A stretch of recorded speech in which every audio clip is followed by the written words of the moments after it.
लोगों के पास है, जैसा चाहे खा सकते हैं, जैसा चाहे पहन सकते हैं, लेकिन संत क्या होता है, उसकी जो है दिव्यता और उसकी अलौकिकता का वर्णन करते ही बनता है। और ये दिव्या तो उनकी दिव्यता अलौकिकता का वर्णन कर ही नहीं सकती। तो जो लोग इस बात के लिए कहते हैं कि जो है कोई विशेष प्रकार का व्यक्ति जो है भेषधारी होगा वही साधु होगा, लेकिन जब भैया जी जैसे महापुरुष के पास जाकर के जब उनकी दृष्टि में गम में नजर गड़ा करके देखता है, तब उसे पता लग जाता है कि महापुरुष क्या होते हैं। तो इसीलिए जब हम अपने जीवन में परमात्मा की भक्ति के बारे में कुछ विचार करें तो हमें संतों की शरण में जाना जरूरी है। सभी महापुरुषों ने इस बात को फरमाया है। रामायण में कहा गया है, राम कृष्ण से को बड़ो तिनुम तो गुरु कीन, तीन लोग के नायका गुरु आगे आधीन।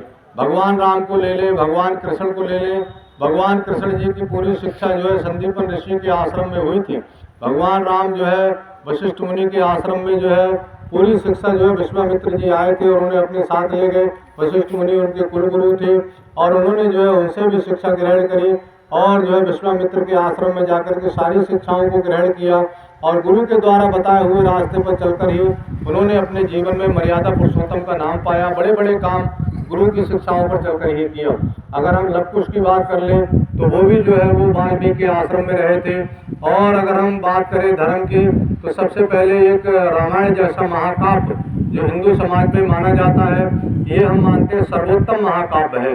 अगर आप सब भाई बहन अपने जीवन में अखंड पाठ करवाते हैं, हम सब भाई बहन करवाते हैं, विधि विधान से अखंड पाठ करवाते हैं, मैं कहता हूँ करवाते हैं, पूजा विधि से आप बहुत अच्छी बात है, धर्म का कार्य करते हैं। लेकिन जो है अगर हम उसकी एक बात मान लें, एक चौपाई अपने जीवन में उतार लें तो धर्म का रास्ता आपको खुल जाएगा। राम जी ने पहले सबसे पहले जो है वो रामायण में लिखा है, बंदो गुरु पथ कंज कृपा सिंधु नरू भरी महामहोत्तम कुंज जाल जब कर निकल। कि जो है वो सबसे पहले लिखते हैं कि मेरे गुरु महाराज जी कृपा के सागर हैं, नर के रूप में हरि ही है। जब सर्वप्रथम ये बात लिखते हैं मेरे गुरु जी कृपा के सागर हैं, नर के रूप में हरि ही है, तो जो है जब रामायण ही इस बात को कहती है कि गुरु ही परमात्मा होता है, तो हम बिना गुरु के परमात्मा की भक्ति कैसे कर सकते हैं।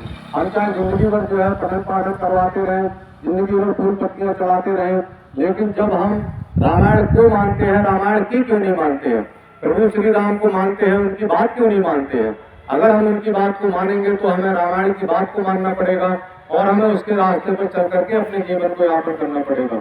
और उसके बाद में क्या लिखते हैं, जब उनकी कृपा होती है, जब उनकी दया होती है, कहते हैं मूक होए वाचाल पंग चढ़े गिरवर गहन, जांच कृपा सो दयाल ध्रुवो सकल कलमल दहन। कि उनकी कृपा से जो है लंगड़ा चढ़ने लगता है और जो है गूंगा बोलने लगता है, ऐसे जो है गुरु जी हैं। और उन्होंने लिखा है कि जो है राम नाम मन दीप दर, जय दोहरी द्वार, तुलसी भीतर चाह बाहरे जो चाहो जार। कि अगर तुम परमात्मा को देखना चाहते हो, अपने बाहर दुनिया में भी जो है वो उस परमात्मा को और जो है अंतर में भी उस परमात्मा को देखना चाहते हो, तो अपने हिये के नैन खोल लो। क्या कहते हैं, जो तुम तुलसी भीतर बाहर जो चाहे हो जाए, कहते हैं दोनों तरफ अंदर और बाहर हो जाना चाहते हो तो तुम हिये के नैन खोल लो और अंतर में उस परमात्मा को प्राप्त कर लो, तो तुम्हें जो है अंदर और बाहर प्रकाश दिखने लग जाएगा, उजाला दिखने लग जाएगा। तो जब जब महापुरुष संसार में आते हैं उनका एक ही लक्ष्य होता है, धाम अपने चलो भाई, पराय देश नहीं रहना, काम अपना करो जाई पराय काम नहीं पूछना। ये मन माया का देश है, हमेशा रहने की जगह नहीं है। यहाँ पर हर एक इंसान को विषय विकारों ने डस करके रखा है। काम ने, क्रोध ने, मोह ने, लोभ ने, अहंकार ने बुरी तरह इंसान को फंसा करके रखा है। हर एक इंसान कहीं ना कहीं दुखी है, कहीं ना कहीं परेशान है। हर एक इंसान से जब बात करो तो वो कहता है ये सामने वाला बड़ा सुखी है, मैं बहुत परेशान हूँ। तीसरे से कहो तो वो ये कहता है ये बहुत जो है सुखी है, मैं बहुत परेशान हूँ। लेकिन कबीर साहब कहते हैं तंदर झुकिया कोई ना देखा, जो देखा सो दुखिया हो, उदय अस्तु की बात कहे तो सबका किया विवेका हो। कि मैंने सारी दुनिया में घूम घूम करके भ्रमण करके देखा है, जहाँ सूर्य निकलता है, जहाँ से सूर्य जाकर के अस्त होता है, कहते हैं सारी दुनिया दुखी है, सारी दुनिया परेशान है। क्यों है दुखी, क्यों परेशान है? कारण ये है, कहा है जो है संत सुखी मन जीती हो।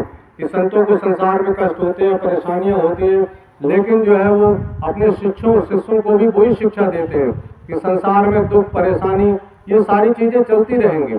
जब तक ये शरीर है तब तक ये सारी चीजें चलेंगी, दुख भी मिलेगा, सुख भी मिलेगा। और सम्मान भी मिलेगा, अपमान भी मिलेगा, गरीबी भी आएगी, अमीरी भी आएगी, और सर्दी भी आएगी, गर्मी भी आएगी। ये जो है सिस्टम प्रकृति का है, ये चलता रहेगा। इसको